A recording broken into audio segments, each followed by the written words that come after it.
जय हिंद, जय संपूर्ण क्रांति, जय सुभाष, जय प्रकाश। कुछ खबरों के साथ आपके दरबार में हाजिर हो गया हिंद प्रकाश। और उत्तर प्रदेश की एक बड़ी खबर। रनिया, एक कानपुर जनपद, कानपुर देहात पड़ता है वहां से, और पुलिस कस्टडी में एक व्यक्ति की मौत हो गई। और थाना शिवली में ये लूटपाट हुई थी। उस लूटपाट को लेकर के मौत हो गई।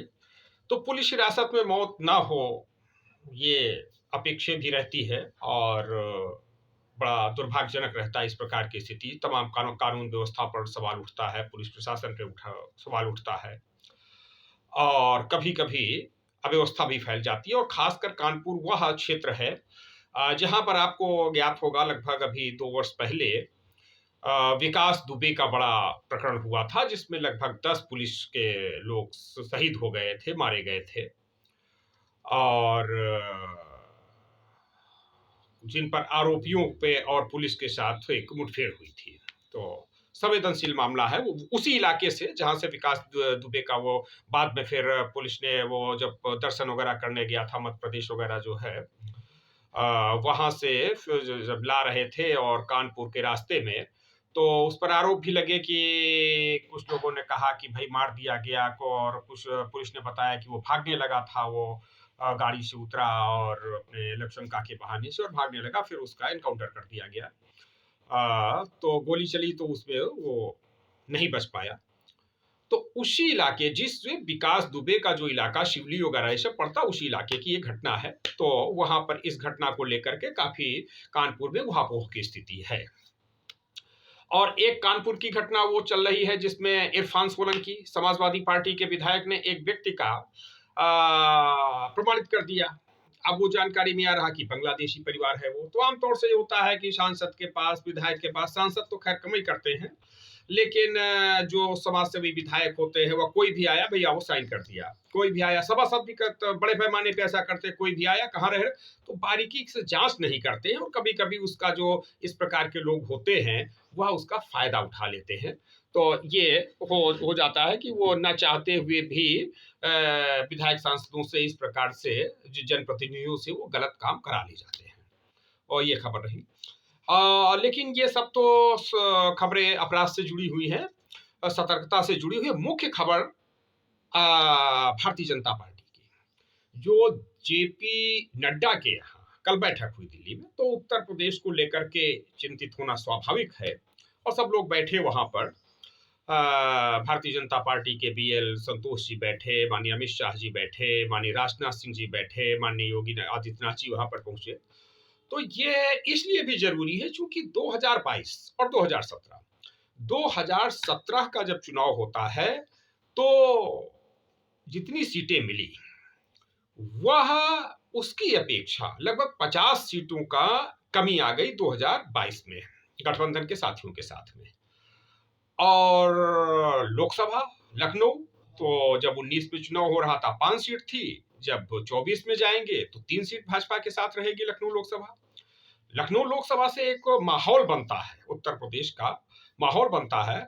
और भारतीय जनता पार्टी की लखनऊ लोकसभा सीट बड़ी पकड़ वाली रही, मजबूत वाली रही। कभी अटल बिहारी वाजपेयी जी लंबे समय तक रहे, 2004 तक, 2009 तक रहे सांसद अटल बिहारी वाजपेयी जी। 9 में लालजी टंडन बने, 9 से 14 वो रहे, 14 से राजनाथ सिंह जी हैं, अब 24 में हैं।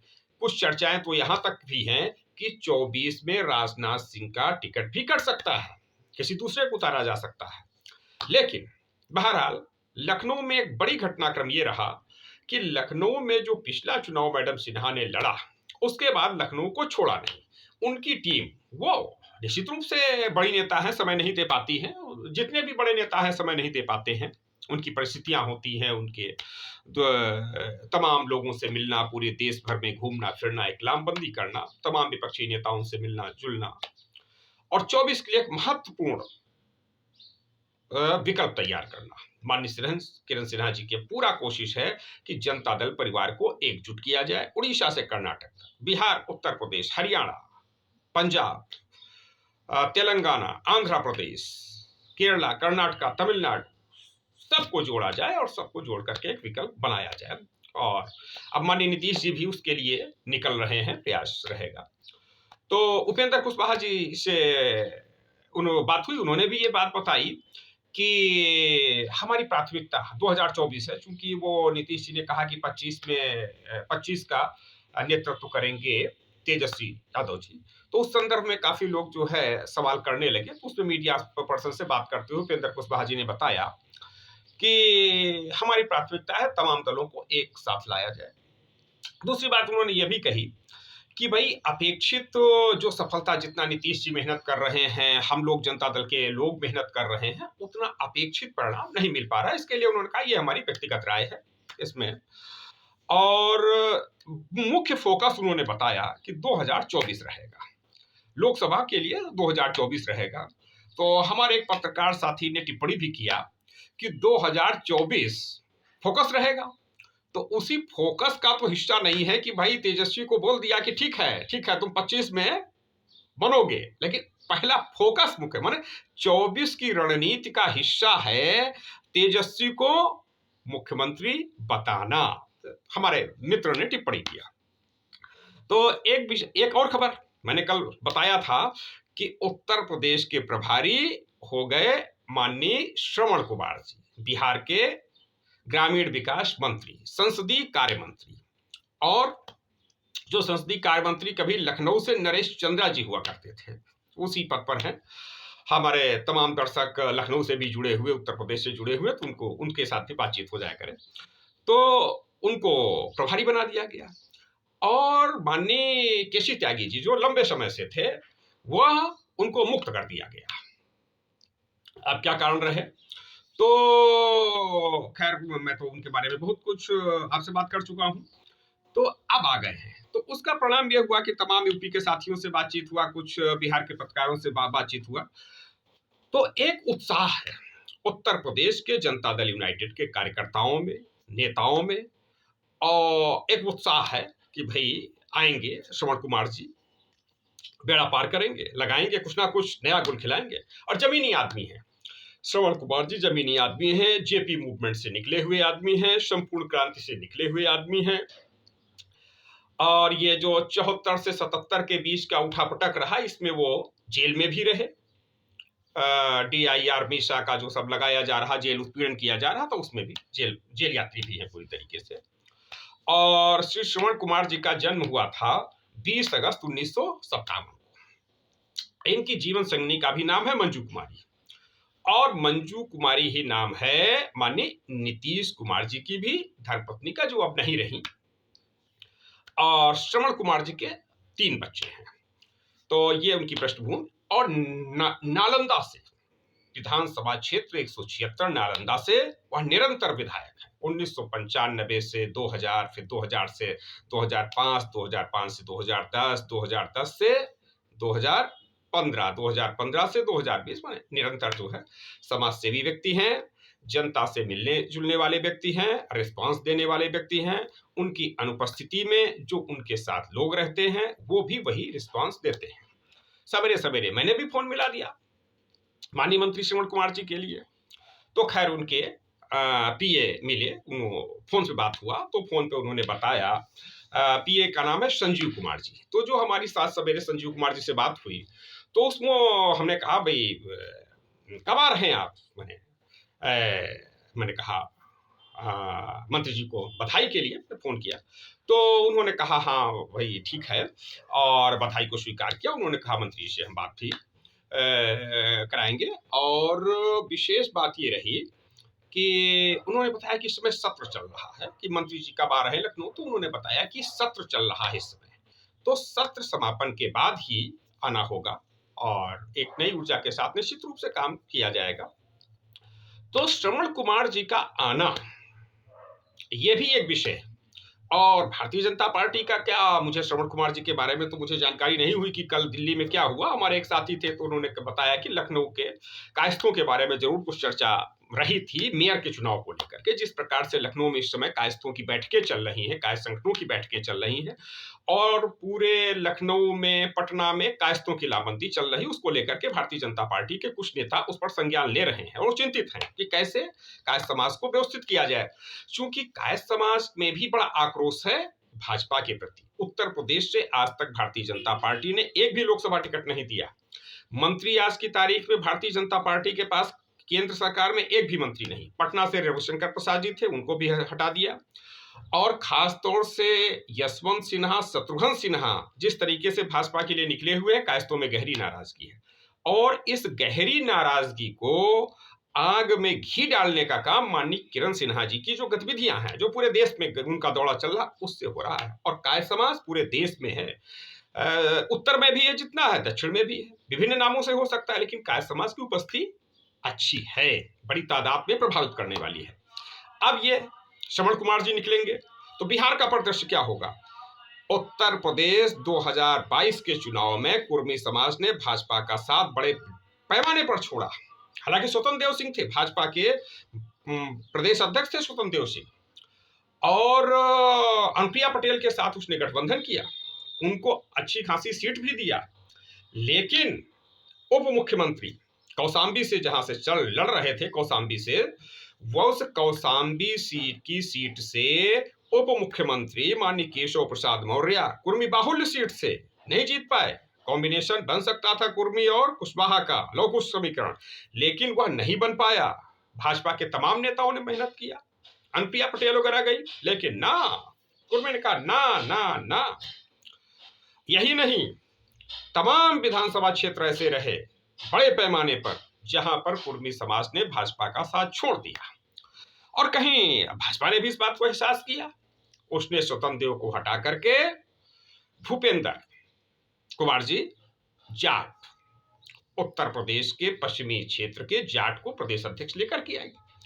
लेकिन जो खतौली का चुनाव हुआ, जाट बाहुल्य क्षेत्र से भारतीय जनता पार्टी के प्रदेश अध्यक्ष माननीय भूपेंद्र जी भी जाट वोट नहीं हो पाया, नहीं जा पाया भाजपा के साथ, भाजपा हार गई, समाजवादी पार्टी जीत गई।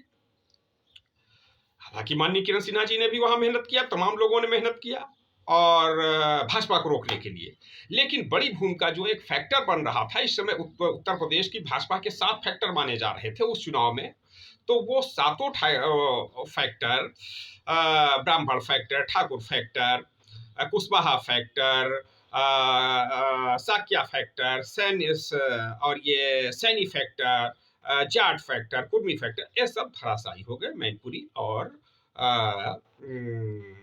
खतौली के चुनाव में। रामपुर की जीत कायस्थों की वजह से हुई और कायस्थ समाज बड़े पैमाने पर निकला, क्योंकि सजाती प्रत्याशी थे उनके आकाश सक्सेना जी। तो अब तक का सबसे अधिक उत्साह और उमंग के साथ कायस्थ समाज जुटा। अगर कहीं यही उत्साह और उमंग कायस्थ समाज का बना रहा, जैसा कि लखनऊ और पटना के मेयर में दिखाई दे रहा है, तो निश्चित रूप से लोकसभा के चुनाव में भारतीय जनता पार्टी की वापसी पर विराम लग जाएगा। क्योंकि अब कायस्थों की मानसिकता भाजपा के विरोध में जा रही है। माननीय किरण सिन्हा के साथ कायस्थ समाज खड़ा हो रहा है राष्ट्रीय स्तर पर। तो ये जो श्रवण कुमार जी का ये हो कि इसे आके उत्तर प्रदेश के प्रभारी बनने से क्या परिस्थिति बनेगी, वो मैं समझता हूं परिस्थिति ये बनेगी कि कुर्मी समाज जो थोड़ा बहुत भारतीय जनता पार्टी में है भी, वह भी भाजपा से जाएगा, निकल जाएगा। तो ये एक बड़ी चुनौती भारतीय जनता पार्टी को। अभी वो आएंगे, दौड़े होंगे। अभी जो सह प्रभारी बने थे रविंद्र प्रताप सिंह जी, तो उन्होंने भी कई हिस्सों का दौरा किया हुआ था। कानपुर वगैरह में जो है माननीय राजू ललन सिंह जी भी आए हुए थे, हालांकि वो मिर्जापुर भी आए हुए थे और जौनपुर और वाराणसी भी रहे थे। और इस पूर्वांचल बेल्ट में माननीय श्रवण कुमार जी भी आए थे, चुनाव के समय भी आए हुए थे और बाद में भी उनका आना हुआ। तो अच्छा रिस्पांस मिल रहा है बहरहाल, और ये विशेष खबर रही।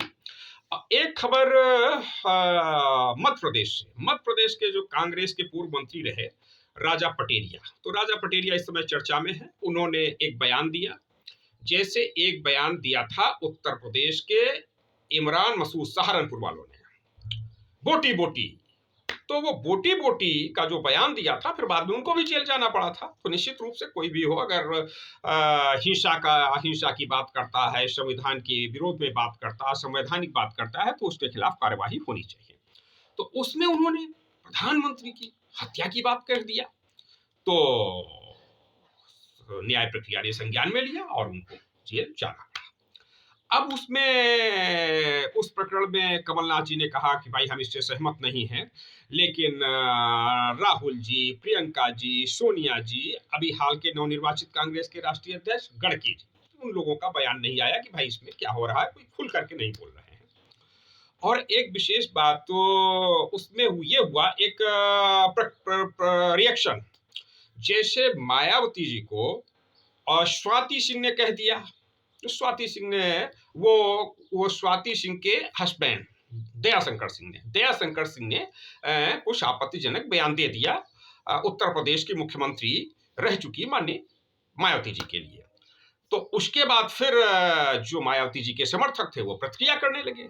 तो उसमें कुछ प्रतिक्रियाओं में सबसे बड़ा नाम जो है नसीमुद्दीन सिद्दीकी का रहा। उन्होंने उनको प्रतिक्रिया कर दिया। तो जब प्रतिक्रिया कर दिया तो वो अपनी बेटी को लेकर के थाने पहुंच गई।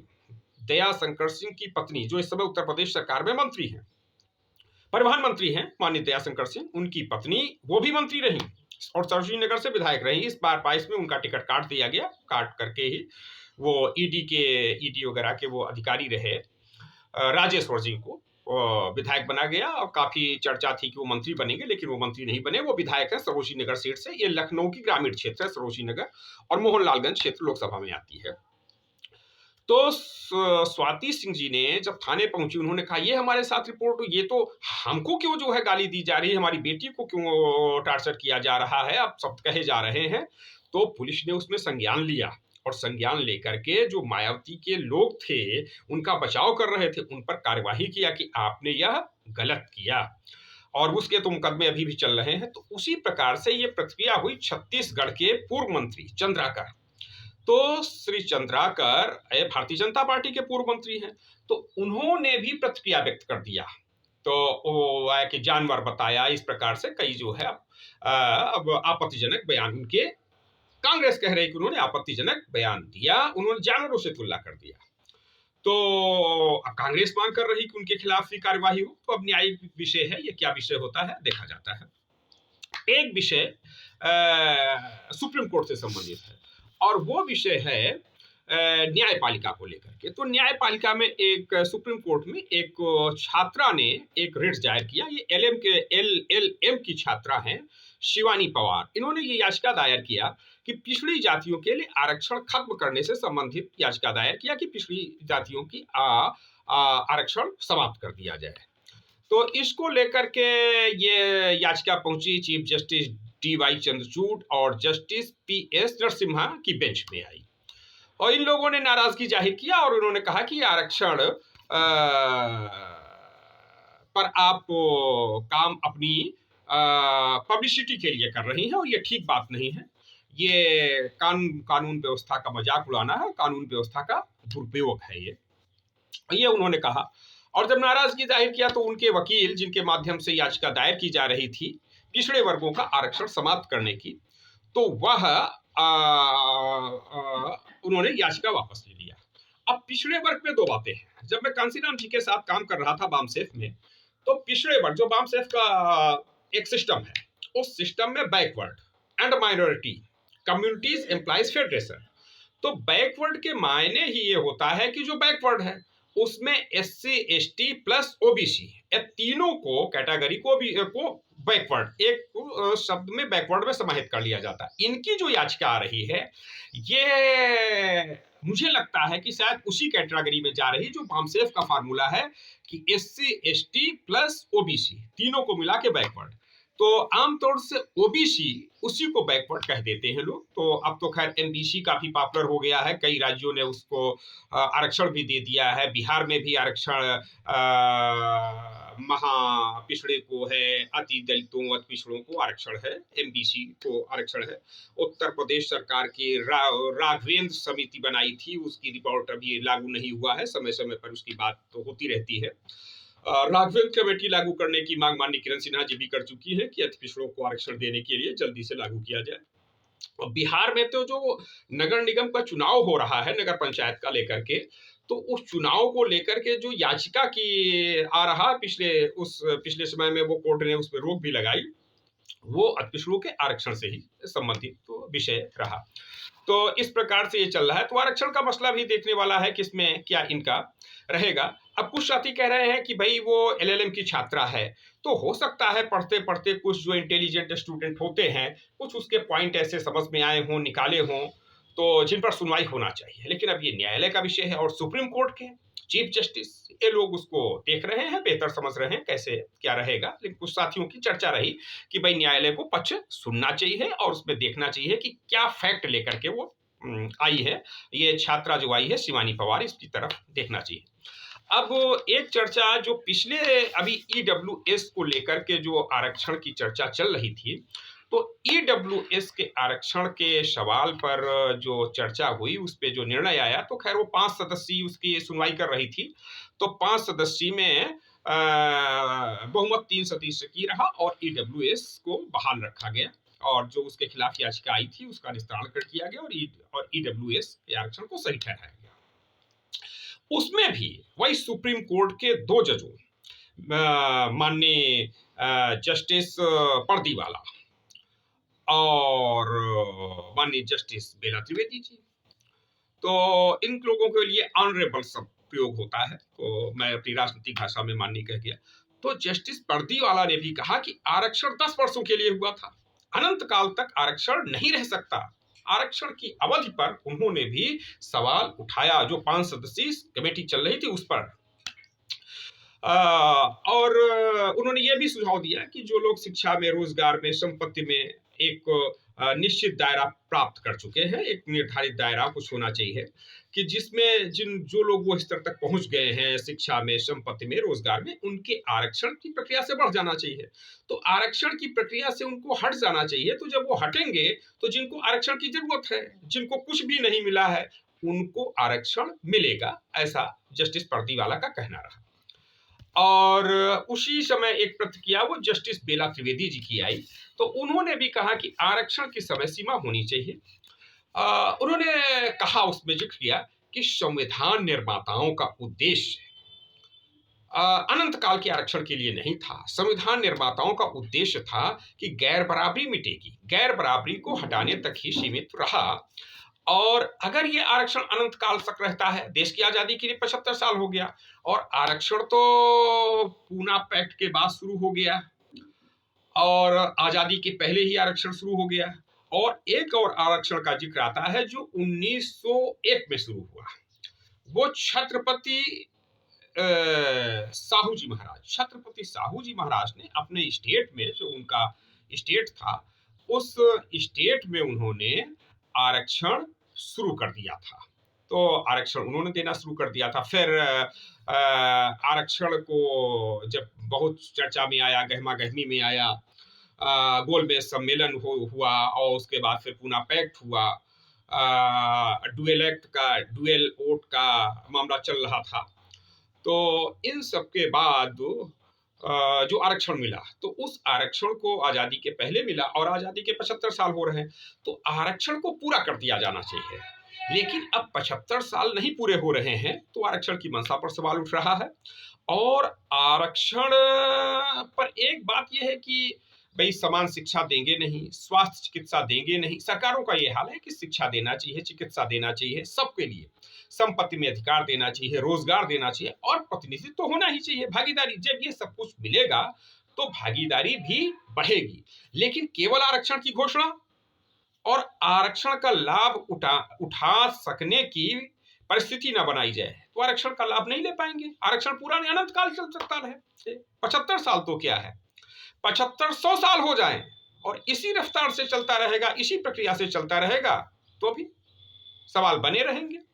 अभी छत्तीसगढ़ के मुख्यमंत्री भूपेश बघेल ने कहा कि ईडब्ल्यूएस 4% होना चाहिए। वो अपना विधेयक भी पारित करके ले आए और राज्यपाल के यहाँ अटका हुआ है, कोर्ट में जाकर के वो खत्म हो जाएगा। तो उस पर जो है एक सवाल उठा कि भाई आप 4% इसमें ईडब्ल्यूएस को दे रहे हैं, जो 10 था 4 कर दिया, बड़ी अच्छी बात है। लेकिन अपने मंत्रिमंडल में भी यही करिए, अपने शासन प्रशासन में भी यही करिए, अपने कर्मचारी अधिकारी में भी यही करिए, और अपने संगठन में भी करिए 4%। तो संगठन में नहीं 4%, मंत्रिमंडल में नहीं 4%, शासन प्रशासन में नहीं 4%, कर्मचारी अधिकारी में नहीं 4%, 4% केवल बोल दो जहां पे करने नहीं है। तो ये भारतीय नेताओं की जो मानसिकता बन गई, उस मामले उनको वोट भी लगता है कि वोट मिल जाएगा। इसी से प्रेरित होकर के तमाम हमारे संघ भाजपा के जो लोग हैं, साथी लोग हैं, पूछते रहते हैं, तो वो यही बताते रहते हैं कि भाई मैं पूछता हूं आपको प्रेरणा कैसे मिली ये हिंदू मुसलमान करने की, ये 80-20 करने की, 85-15 करने की।